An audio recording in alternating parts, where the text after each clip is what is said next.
So, to start out, I thought I'd make your life easy by giving you the graphs there for you. You guys can thank me later for that. So, remember that a rational function needs to have a ratio, and when we talk about ratios, we're talking about fractions. So, in a rational function, you have f of x is equal to p of x, we'll say is the top function in the numerator, and q of x is in the denominator. Remember, when we're talking rational functions, what cannot be in the denominator? What value? 0, right? So q of x cannot equal 0. So when we have that case, it's an undefined value. And we can't have an undefined value or the world will explode. We don't want that to happen. Okay? So the first few, number 7 and 9 on your homework, are just making graphs of rational functions. So let's go ahead and do these first two together. So the easiest way to think about this is think about the domain of this rational function. What's my excluded value of this domain? X cannot equal what? 0. So x cannot equal 0, right? So x is just x, so x can't equal 0. So when I go to make my table of values, I want to pick some numbers to the left of 0, and I want to pick some numbers to the right of 0, and see what's happening on either side. So, -2, -1, 1, 2. Sure. So -2, negative, well, let's, because I can't use 0, so I'm going to do negative, 0. I'm not going to do -3. Why would -3 not be a smart choice? -2/3. Yeah, I don't really like that number. -4 might be a little bit easier. So let's do -4, -2 will be nice, -1. I'm going to put 0 in there just for fun. And I'm going to replicate these same things but in the positives. So 1, 2, 4. Alright, so -2 divided by -4 is 1/2. -2 divided by -2 is positive 1. -2 divided by -1 is a positive 2. 0 is undefined. So I'm going to put a little no solution symbol there because we know that it can't occur. -2 divided by 1 is -2. -2 divided by 2 is -1. -2 divided by 4 is -1/2. All right, so can we plot those points? Hopefully. -4 up a half, put a dot. -2 up 1. -1 up 2. 0 is undefined, so I'm not going to touch that. 1 -2 is here. 2 -1 is here. 4 -1/2 is here. All right, so now the trick with rational functions are you do not connect all of the dots. Where your undefined value is, it's called an asymptote. And sometimes what we do is we'll put a dotted line to make it imaginary and visible. Doesn't really exist, so I'm going to make it dotted line through where the line x equals 0 would be. So when I get to an asymptote, that means my graph is not going to cross over wherever that asymptote is. Okay? So what ends up happening is I get this curve of line here, and then the reflection of that same curve down here. All right. Get your graphing calculators out in hand. Jake. How do you spell Asymptote. Well, we have, they're all, we'll be going through that there. We'll talk about all the different types here shortly. Okay, calculator in hand. So, the beauty of our graphing calculators. Is it smart enough to know how to graph asymptote? Well, yeah, so it'll graph it for you. But what I'm going to show you is going to be your best friend is the table function of your calculator. Clear out of this. Get rid of my stat stuff. Okay, so if we quickly go ahead and graph that function, so -2 divided by x. Oops. There we go. Graph it. You should see that same kind of graph that we just created. Notice that it's not crossing our asymptote here. We actually end up having a horizontal asymptote, and we'll talk about that shortly. But the thing that I want you to notice, and this is what's going to make your life a lot easier instead of evaluating things in your mind, mentally, or by hand, is you see above the graph where it says table? If you hit second and then the graph button, after you've inputted your function in that y equals screen like we just did, it gives you the table of values for whatever number you possibly want for the function. So then you can just scroll through and pick which ones you like. Okay? So if you have to create a table of values, which I will want to see, I will want to see a table of values, but you can easily get the values for your table of values from the graphing calculator. Okay?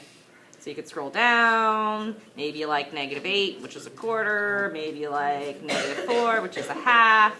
Notice that 0, what does it say? Error, because it doesn't exist. And you can get all of those in there. Okay? So let's go ahead and graph the second one. So go back into your y equals screen. Yep, see you guys.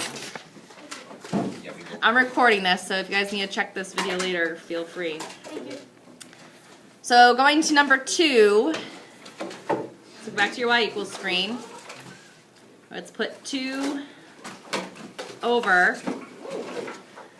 Now what I'm going to have to do is I'm going to have to put a parentheses to put the whole 1 plus x together. Because if I don't put the parentheses, what my calculator is going to do is it's going to do order of operations and it's going to divide 2 by 1, which is 2, and then it's going to add an x.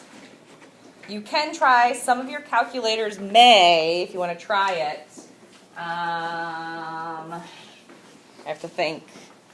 There's a way to make a fraction. Oh gosh, now I totally forgot where the fraction button is because I don't ever use it. Okay, ignore what I'm saying. I feel like there's some way to get the fraction itself. I don't know. Okay, ignore that. All right, so we got our graph. Go ahead to your table. Well, first we want to see what the graph is because maybe you care what it looks like. There it is. Isn't it looking beautiful? Okay. If you go to your table, second graph, what tables would be some good values to use? Yeah, so what value is excluded from my domain? We know that x cannot equal -1, right? So x can't equal -1. Let me get this up here. So my domain does not like the value of -1. So when I pick my table of values, I'm going to have -1 in there because that's my undefined part. Which ones did we like? 3 and 2, I think it was. -3 and -2. So when it's -3, it's what? -1. -2, it would be -1. No. -2? Yeah, because it would be 1 in the denominator. So then, what would be some good positive value ones? 2 would not be as nice, because if I plug in 2, what is it, 2/3? So go to the positive part of your table. What's a nice positive number? 3? So that would get us 1/2? Yes. Give me another nice positive. 1. 0 would work, right? 1 would be nice too. So 1 would be 1. 0 would be 2. Okay, so let's plot those. So -3, -1. I know, is it stressing you out that it's out of order? -2, me too. -2, -2. Okay. We know that it can't equal -1, so I'm going to put a dotted line going through there to make sure that when I make my graph doesn't cross that asymptote, which is an invisible line that doesn't let the graph cross. 3, 1/2, 1, 1, 2, 0. Hold on, that doesn't, 0, 2, what am I talking about? Not 2, 0, 0, 2. That looks better. And then make your curve, make your curve. Okay? So questions 7 and 9 in your homework is going to be problems similar to those two. Okay, so you're just making a table of values, using that table of values, figure out what the undefined part of your graph is, and make your graph. Okay, so the second half of your homework is going to be talking about those asymptotes. And there's 3 different asymptotes that you could possibly have. The easiest one to find is your vertical asymptotes, because we already found vertical asymptotes in these last 2 problems. Is everybody good? All right, so your vertical asymptote, how do we find it? Well, we set the denominator equal to 0.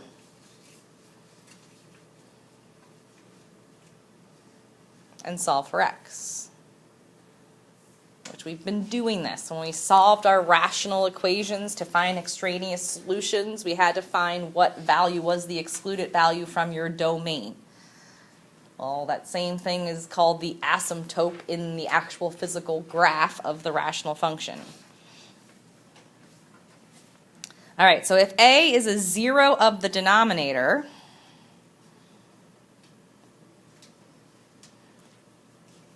then the line x equals a is a vertical asymptote. So we've been doing this all along. We've been finding the excluded values of rational functions.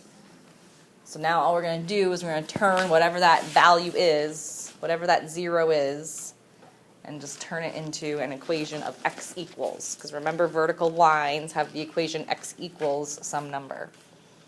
Vertical asymptote, straight up and down. Now, it's the horizontal asymptotes that get a little bit tricky.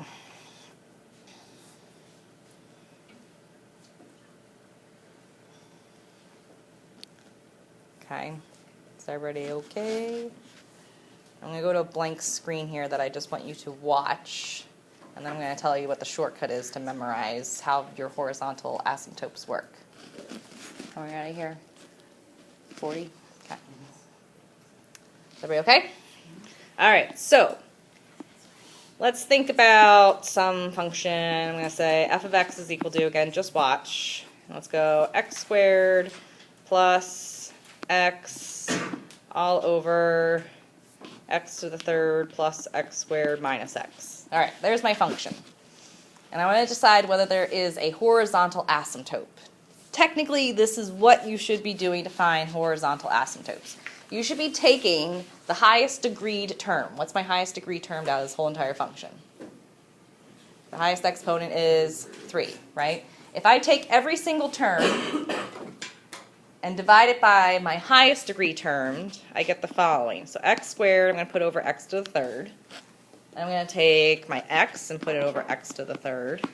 In my denominator, I'm going to take x to the third and put it over x to the third.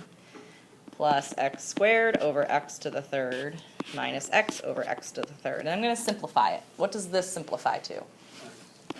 1 over x, right?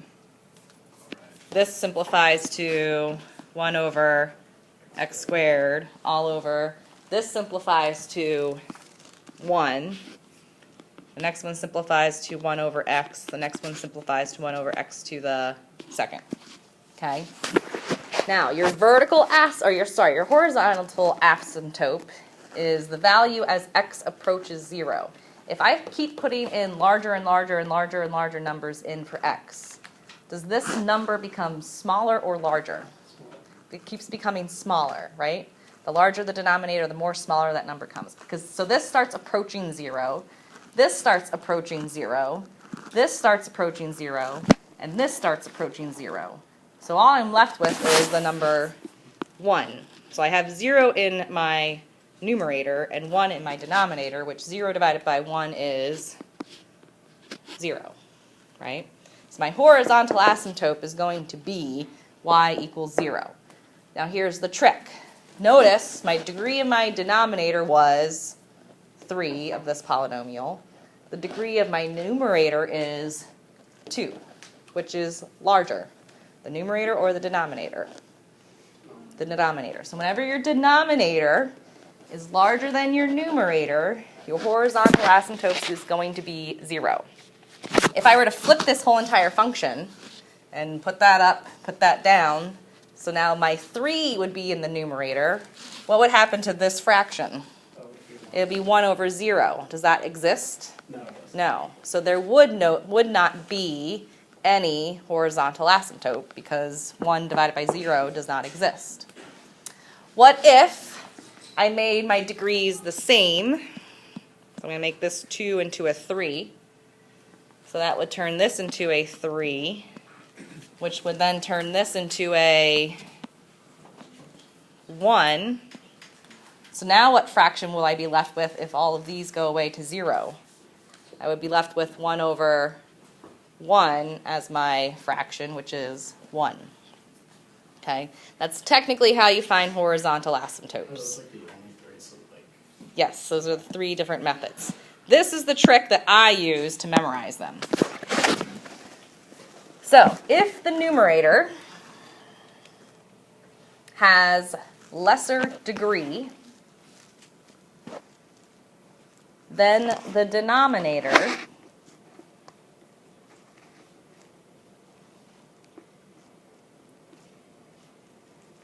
there is a horizontal asymptote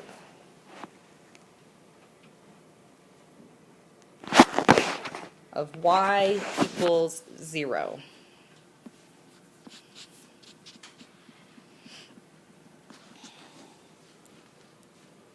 So if the numerator has a lesser degree than the denominator, there's a horizontal asymptote of y equals 0.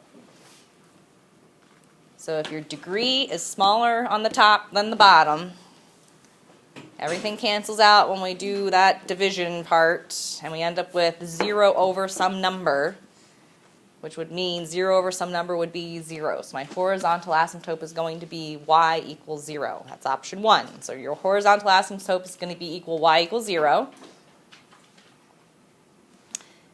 If we flip it and say, oh, here I have the same denominator. If the numerator and the denominator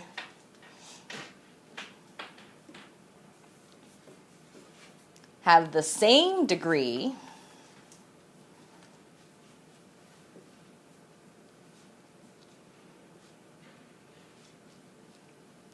then the leading coefficients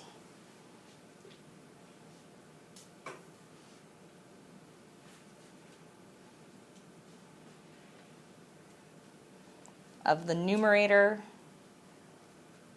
and denominator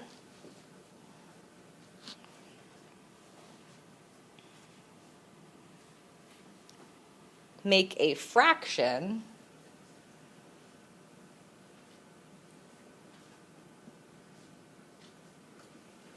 which represents the horizontal asymptote.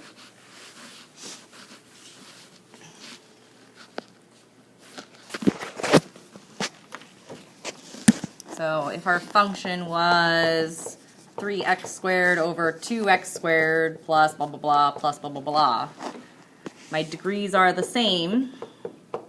My leading coefficients make the ratio 3 over 2, so my horizontal asymptote would be 3 over 2.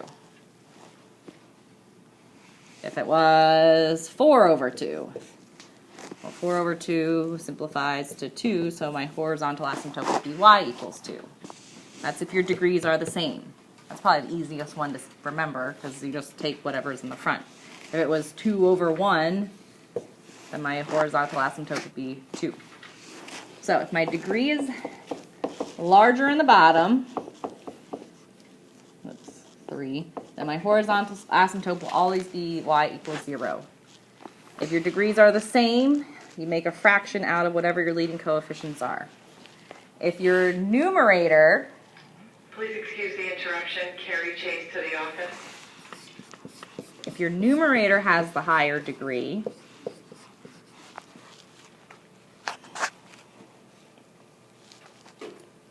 than the denominator, then there is no horizontal asymptote.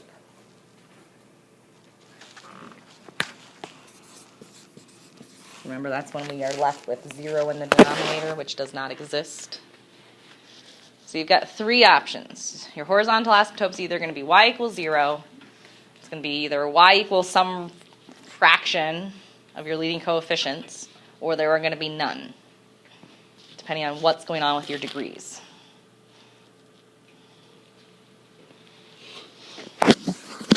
Okay.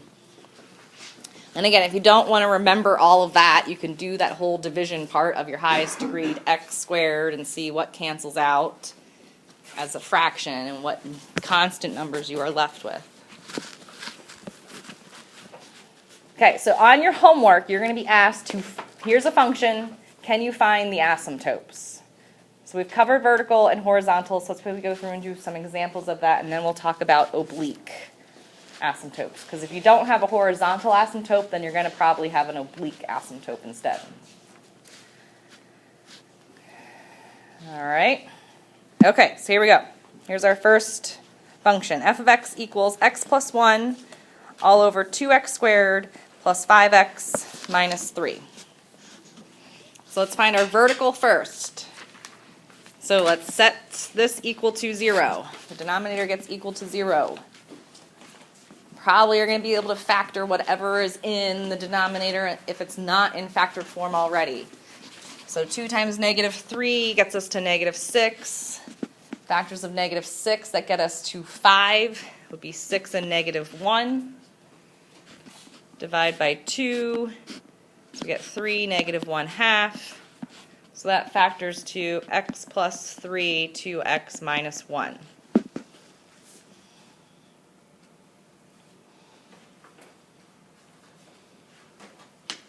So what are my zeros? Negative 3 and 1/2. So my vertical asymptotes are going to be x equals negative 3, x equals 1/2. You got 2 of them. Okay. So set your denominator equal to 0, factor it. If it's not already factored, if it is already factored, that's nice. And then whatever your zeros are, set them up as an equation with x equaling whatever they are. Okay, so now let's talk horizontal. Look at your degrees. Where is your higher, first, are your degrees the same? No. Your higher degree is in the denominator. So when your higher degree is in the denominator, our horizontal asymptote will always be y equals 0.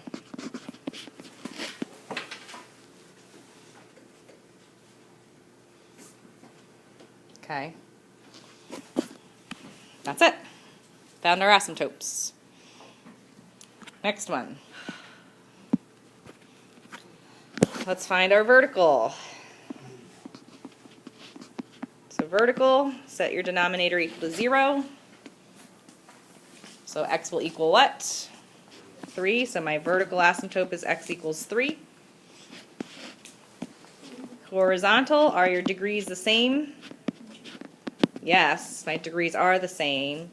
So what are the leading coefficients? 2 over 1. So it would just be y equals 2.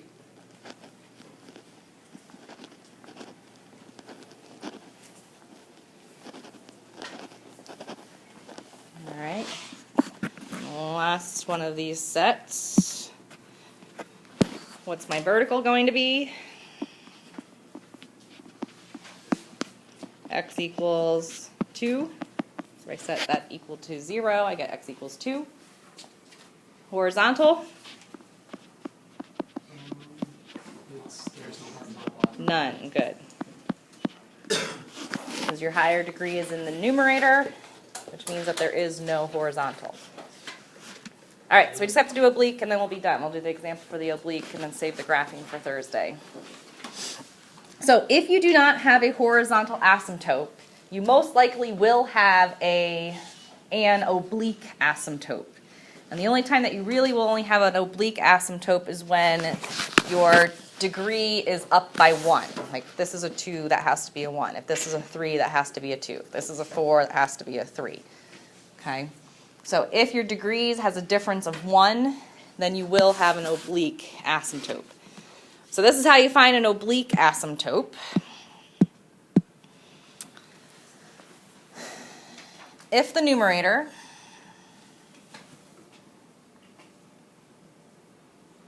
is a degree exactly 1 more than the denominator, there may be an oblique asymptote.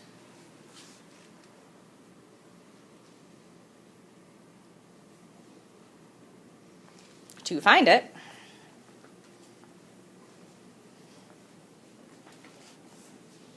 divide the numerator by the denominator,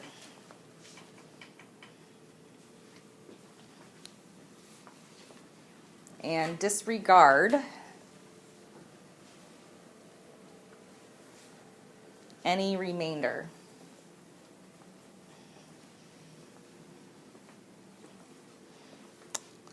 And then finally, you'll set the rest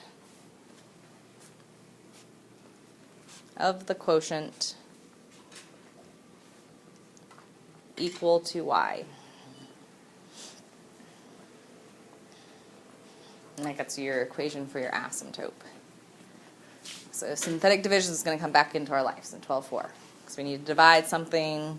You can do long division if you want, but probably synthetic division will be your best bet. Okay.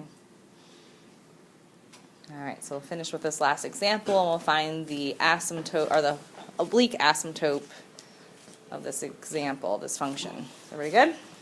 All right, so we know that we're not going to have a horizontal asymptote because my degree is higher in the numerator than it is in the denominator.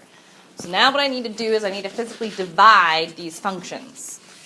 So I'm dividing the numerator by the denominator. So if I do synthetic division, and this is my divisor, what's going to go in the half box? 2. Good. So I'm going to put 2 in my half box. My x squared term has a coefficient of 1. My linear term would be 0, and my constant is 1.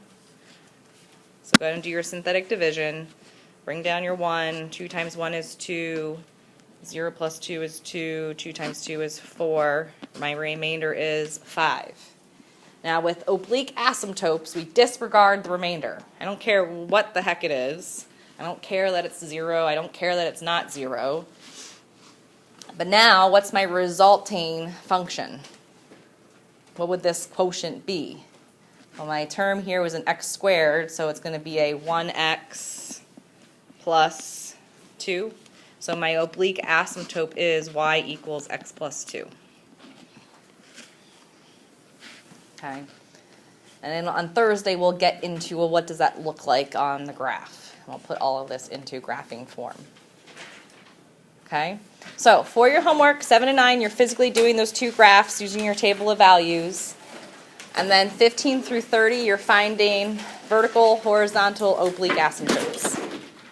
Okay? All right. That is that.